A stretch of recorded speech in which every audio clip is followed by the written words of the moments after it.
One of my favorite YouTubers on the planet just created creative assignment challenge for all artists, photographers, anyone with the camera or with a phone that loves creating photographs. The point of the challenge is to create something on a given theme. Well, Peter, challenge accepted.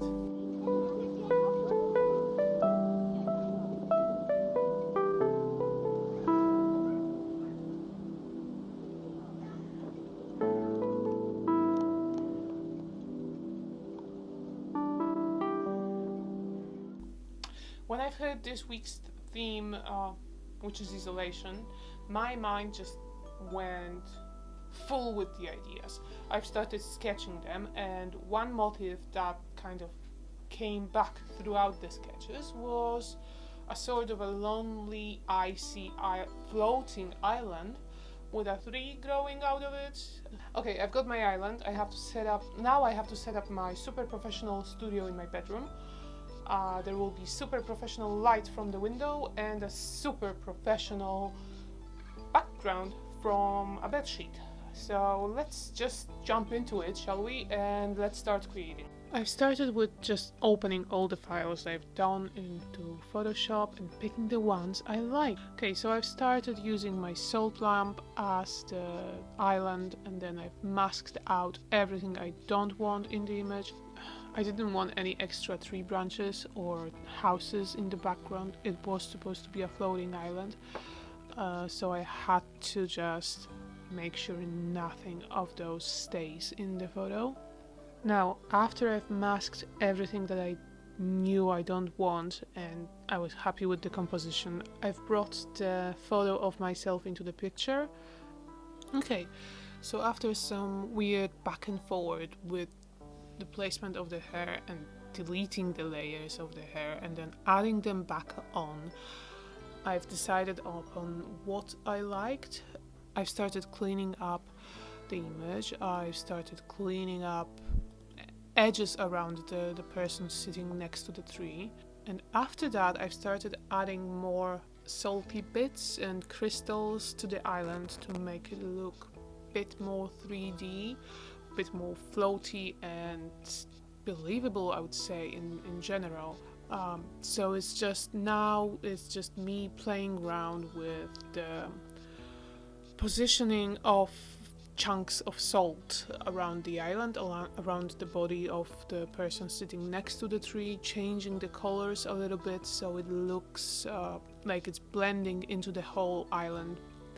Then I've started drawing a bit more hair and making her seem believable and like she is actually on the island, and kept adding the just strands of hair. I've just used like a very hairline brush and started painting the hair in, because that seemed like the easiest and fastest way around it.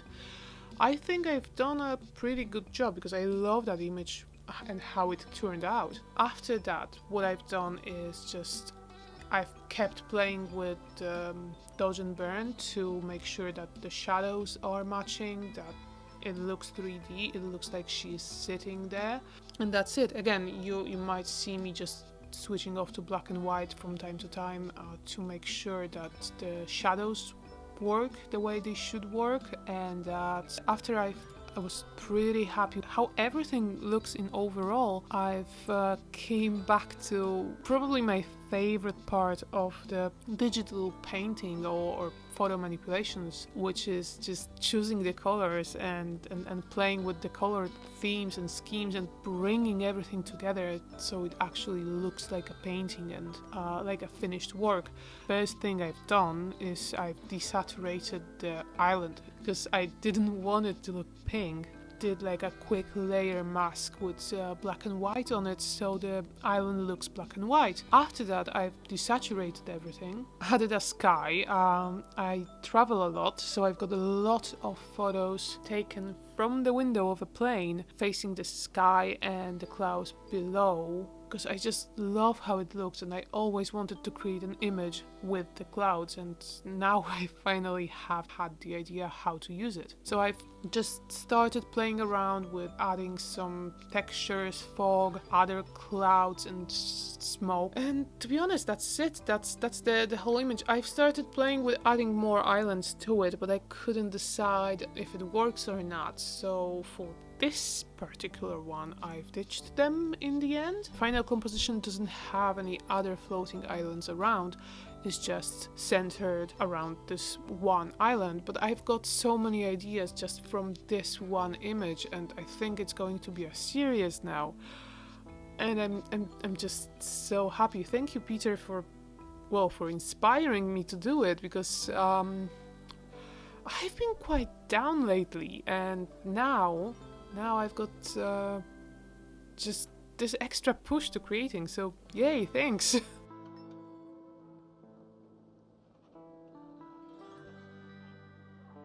Thanks for watching, everyone. Well, if you liked it and would like to see more of my artworks, just please subscribe to my channel and hit that like button. Thanks! Bye!